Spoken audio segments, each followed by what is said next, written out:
कर्म करे किस्मत बने, जीवन का यह मर्म प्राणी तेरे हाथ में, तेरा अपना कर्म, तेरा अपना।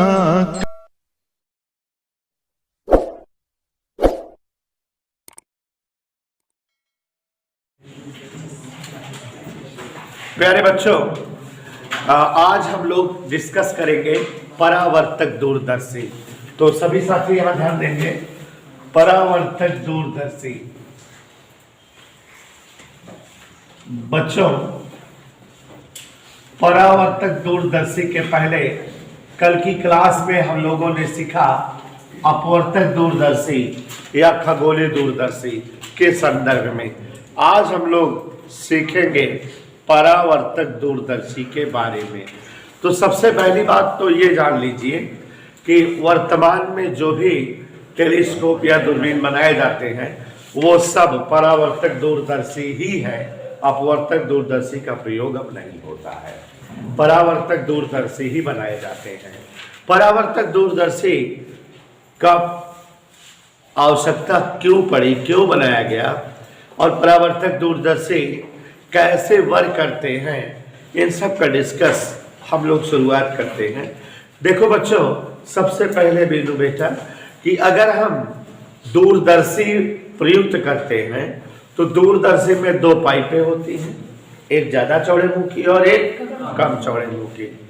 ज्यादा चौड़े मुंह वाली पाइप से अधिक द्वारक और अधिक फोकस दूरी वाला उत्तल लेंस लगा होता है और कम चौड़े मुंह वाली बेलनाकार नलिका से कम द्वारक और कम फोकस दूरी का उत्तल लेंस अभिनेत्रक के रूप में लगा होता है।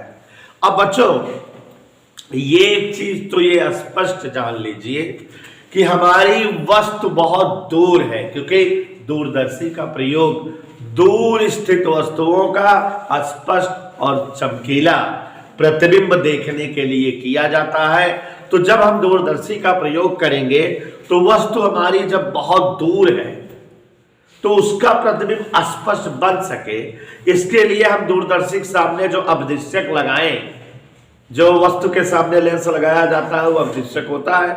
तो जो अपदृश्यक लगाएं, निश्चित तौर पे अपदृश्यक बड़े द्वारक वाला, हाई पावर, हाई फोकस दूरी वाला होना चाहिए।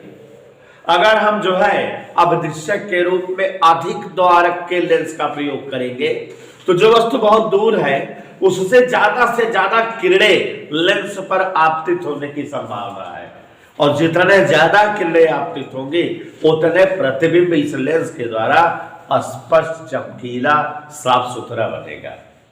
तो ये एक चीज तो ये क्लियर है कि मिस्टर अथर्व सिंह, ये पक्का हो गया कि अगर दूर स्थित वस्तुओं का स्पष्ट और चमकीला प्रतिबिंब देखना है तो पहली बात तय है कि जो दूरदर्शी का प्रयोग करें हम, वो क्या होना चाहिए, बड़ा द्वारक वाला और बड़ी फोकस दूरी वाला होना चाहिए, तभी स्पष्ट और चमकीला और जो है बढ़िया साफ सुथरा फोटो बनेगी।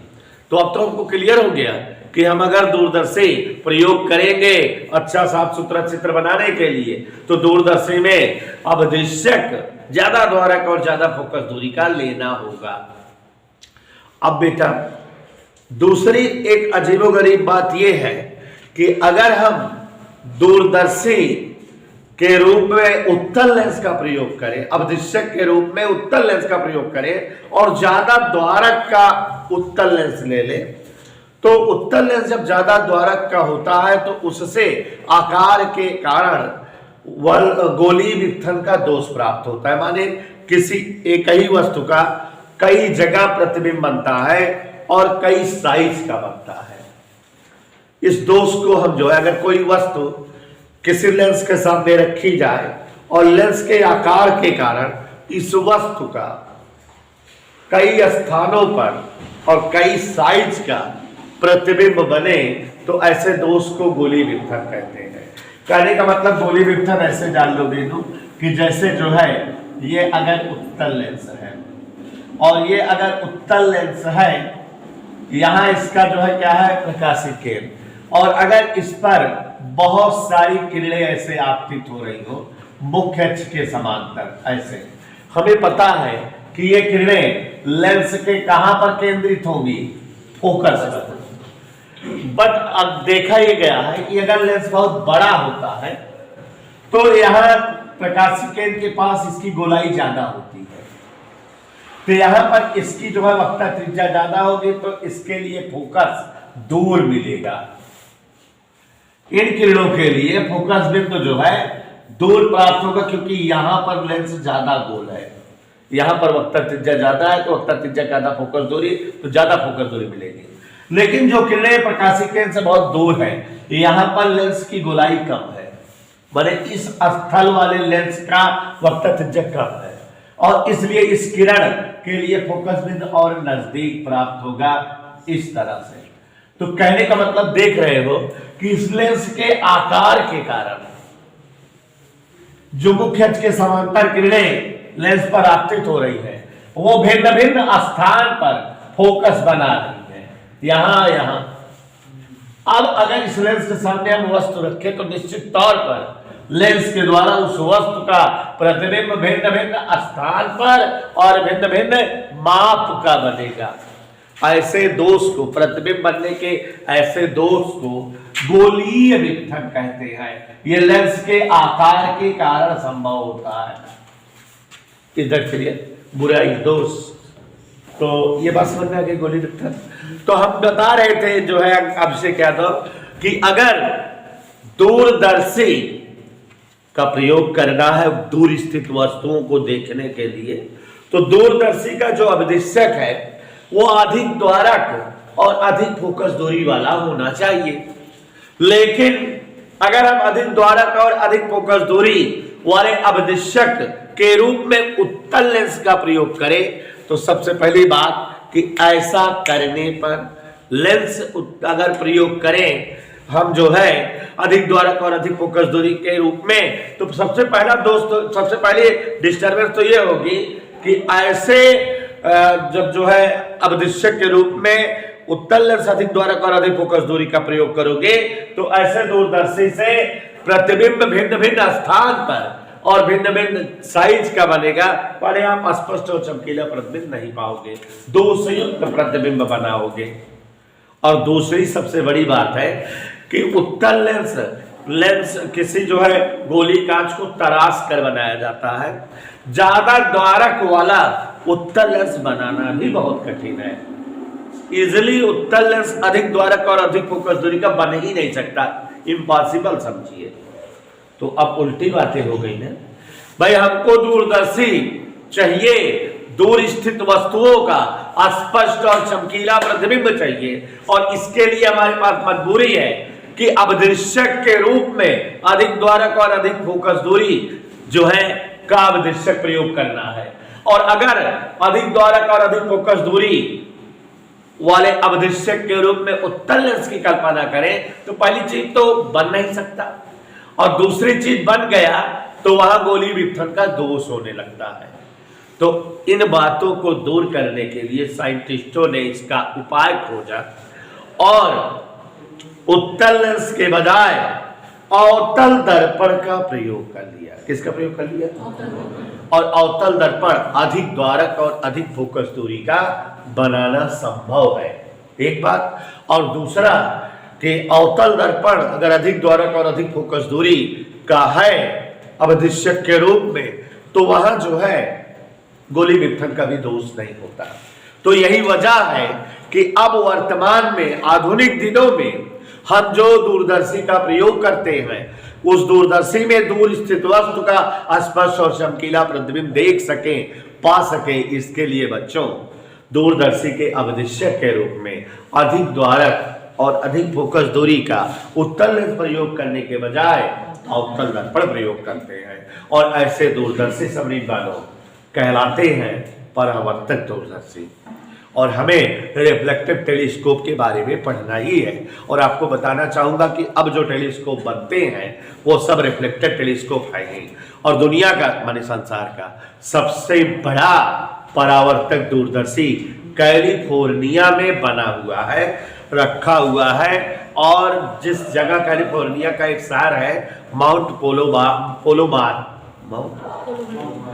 पोलोमार नामक स्थान पर दुनिया का सबसे बड़ा दूरदर्शी रखा हुआ एक जगह सेट करके, जिसका जो है अवधिष्ट 5 मीटर लंबाई के द्वारक वाला है। 5 मीटर समझते हो कितना होता है? 5 मीटर कितना होगा जान लीजिए। मनुष्य की ऊंचाई ज्यादा ज्यादा 1.5 मीटर या 2 मीटर, माने हम लोग 1.5-2 मीटर के हैं। 5 मीटर माने बहुत ज्यादा हो गया, दीवार भी नहीं हो गई। यहाँ तक 1 मीटर, यहाँ तक 2, ये तो मुश्किल से 3-3.5 मीटर है। हाँ ऐसे कुछ 5 मीटर मतलब कितना बड़ा लेंस लगा होगा, दर्पण लगा होगा ना, कि पूरा आदमी का भी 3-4 गुना ऊंचाई है ना। तो बहुत बड़ा जो है रखा हुआ है माउंट पोलोमार कैलिफोर्निया के। तो अब बच्चों हम आपके सम्मुख रचना के साथ साथ क्रियाविधि का भी समावेश करते हैं, और वो परावर्तक दूरदर्शी के लिए। तो ये चीजें क्लियर हो गई कि दूर स्थित वस्तुओं का प्रतिबिंब स्पष्ट और चमकीला देखने के लिए दूरदर्शी का अवधिष्ट अधिक द्वारा दूरी वाला होना चाहिए, और हम लोग अधिक द्वारा अधिक फोकस दूरी के अवधिष्ट के रूप में अवतल दर्पण का प्रयोग करते हैं। और जो अवतल दर्पण है कैसे किस तरह से प्रयोग होता है ध्यान से देखिए, आगे बताते हैं। परावर्तक दूरदर्शी का सचित्र वर्णन प्रायः बोर्ड परीक्षाओं में पूछा जाता है, इसलिए प्यारे साथियों ध्यान से देखना। इसका चित्र बनाना थोड़ा जटिल है, और हम बेनू जी ध्यान से देखिएगा चित्र हमारे बनाने की स्टाइल, क्योंकि जो है आप लोग बनाओगे कॉपी में तो निश्चित तौर पे बड़ा गंदा बनेगा। निश्चित तौर शब्द लगा दिए हैं, मैथमेटिकल शब्द है, तो माने अब ये फिक्स है कि आप दूर नहीं हो पाओगे, इससे गंदा बनेगा, किले बड़ा उल्टा सीधा हो जाते। चलिए यहाँ देखिए जरा, परावर्तक दूरदर्शी में सबसे पहले तो एक अधिक चौड़े मुंह वाली बेलनाकार खोखली नलिका होती है। प्यारे साथियों, एक बेलनाकार खोखली नलिका आपको दिखे चौड़े मुंह वाली, और इसके खुले सिरे पर अधिक द्वारक और अधिक फोकस दूरी का ये देखो अवतल दर्पण लगा दिए। मैंने जी देखा, इस अवतल दर्पण का नाम हम लोग M1 रख ले रहे हैं सहूलियत के लिए। और ये इस अवतल दर्पण की क्या है, जोर से बोल दो, मुख्य अक्ष। ये अवतल दर्पण की क्या है साथियों, चित्र हमारे साथ देखते जाइएगा, क्लियर होता रहेगा। इधर ओके। और जिस वस्तु को परावर्तक दूरदर्शी के द्वारा देखना होता है, परावर्तक दूरदर्शी के अवदेशक को उस वस्तु की ओर करते हैं सामने। चलिए यहां है, पूछो कौन है यहाँ? अनंत में, ये अनंत में है ना? कैसे जाने आप लोग अनंत में? मुख्य अक्ष के ऊपर बनाए हैं, इसलिए जाने अनंत में है। मुख्य अक्ष पर जो वस्तुएं रहेंगी, इसका मतलब उनकी दूरियां जो है परिमित है, निश्चित है। अब वस्तु को मुख्य अक्ष के ऊपर कर दो तो इसका मतलब वो वस्तु अनंत है, वस्तु अनंत में है। इधर क्लियर? क्या दूरदर्शी के द्वारा नजदीक वाली वस्तुओं को नहीं देख सकते हो? दूरदर्शी द्वारा छोटी वस्तु देखा जाता है, मान्यवर, नजदीक या दूर नहीं। मान्यवर अभी से पढ़ते हैं, अभी पढ़ाते हैं, याद ध्यान दीजिए। जिस वस्तु को देखना रहता है परावर्तक दूरदर्शी के द्वारा, वस्तु के अवदेशक को परावर्तक दूरदर्शी के अवदेशक को उसी की ओर करते हैं। जैसा कि आप जान रहे हो इस वस्तु से थोक के भाव में किरणें आपतित होंगी। कहां पर? अवतल दर्पण पर। अब बीनू जी ध्यान दीजिएगा हमारा, हमने बताया कि फुल पटरी पेंसिल का प्रयोग करना, तब भी चित्र गंदा गंदा बनेगा।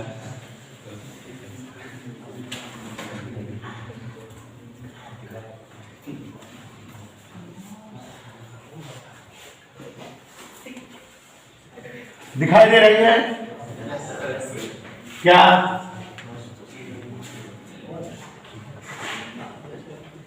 वस्तु से किरणें आपतित हो रही हैं और अवतल दर्पण यमोन पर। बच्चों, ये अनंत से आने वाली किरणें हैं और अवतल दर्पण के फोकस पर केंद्रित होंगी, लेकिन परावर्तन के बाद। लेकिन अवतल दर्पण के फोकस के पहले हमने आपको लिखाया होगा भी कि एक जो है समतल दर्पण M2 थोड़ा तिरछा झुका लगाया रहता है।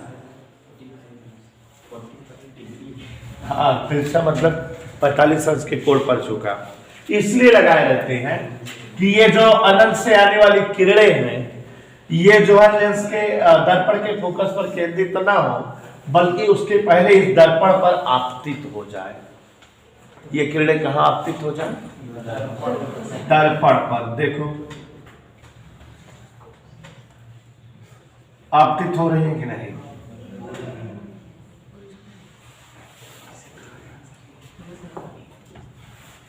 किरणें दर्पण पर आपतित हो गई कि नहीं? नहीं तो पीछे कहीं जाके कटती, ऐसे ऐसे डट डट डट डट करोगे भी तो ऐसे से कहीं कटती, प्रतिबिंब ए डैश बी डैश का बनाती।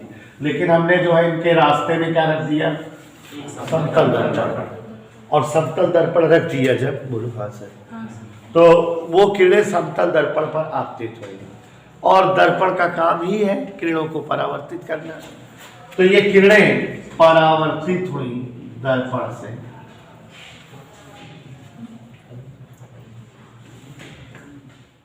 देखें, दर्पण से ये किरणें किससे परावर्तित हो रही हैं? और जो है जहां परावर्तित हो रही है वहीं पर वस्तु का प्रतिबिंब ए डैश बी डैश बना रही है।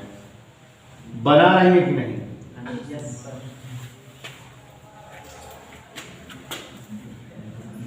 और बच्चों, इस प्रतिबिंब को, चूंकि यह अंतिम प्रतिबिंब नहीं है,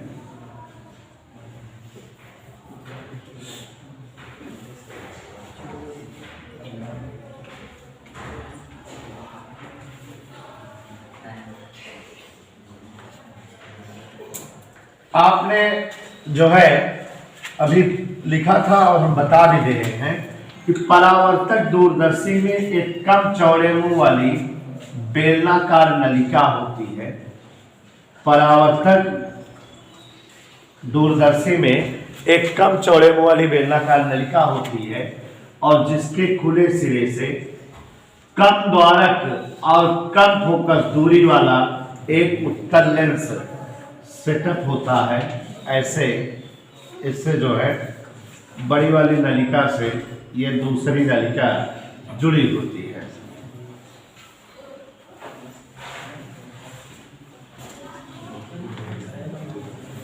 देखा बच्चों?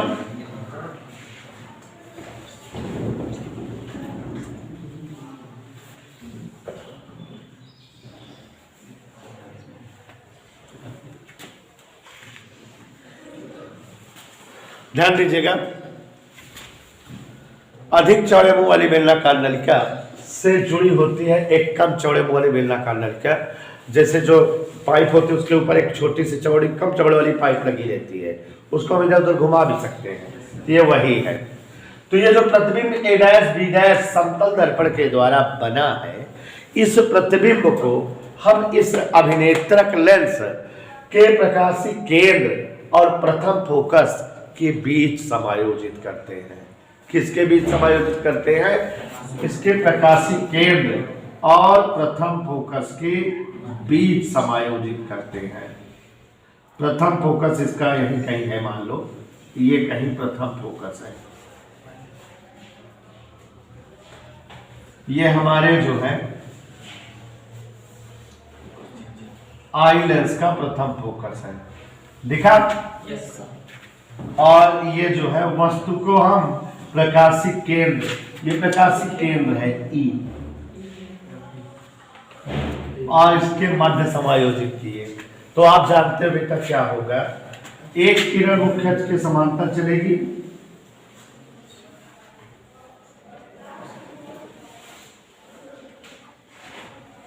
ऐसे अपवर्तन के पश्चात लेंस के कहां से जाएगी, द्वितीय फोकस से, द्वितीय फोकस से जाएगी। और दूसरी किरण इसके प्रकाशिक केंद्र से,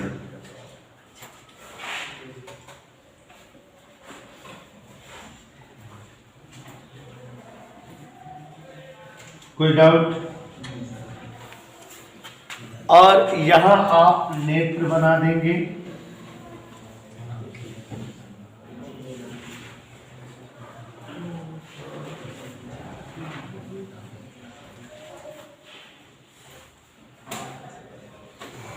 देख लेंगे किसको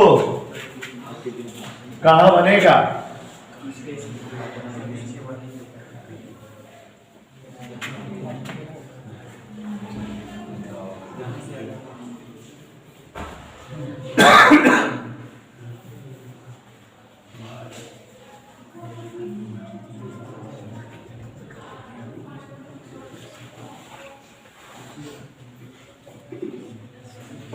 ए डबल डैश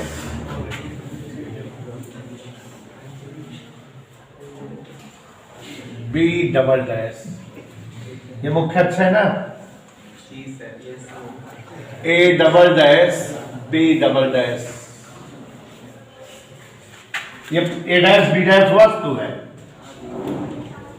और इसका ए डैश बी डैश का बहुत बड़ा और स्पष्ट प्रतिबिंब A double dash B double dash बन गया, और नेत्रों द्वारा हम इसे देख लेंगे यहां से। इधर क्लियर? चित्र बनना एक बार फिर से समझा दे बेटा, ध्यान से देखिए जरा। चित्र हमने बोला थोड़ा गंदा बन जाएगा, आप लोग जब देख रहे हो किरणें उल्टा सीधा सेटअप करना।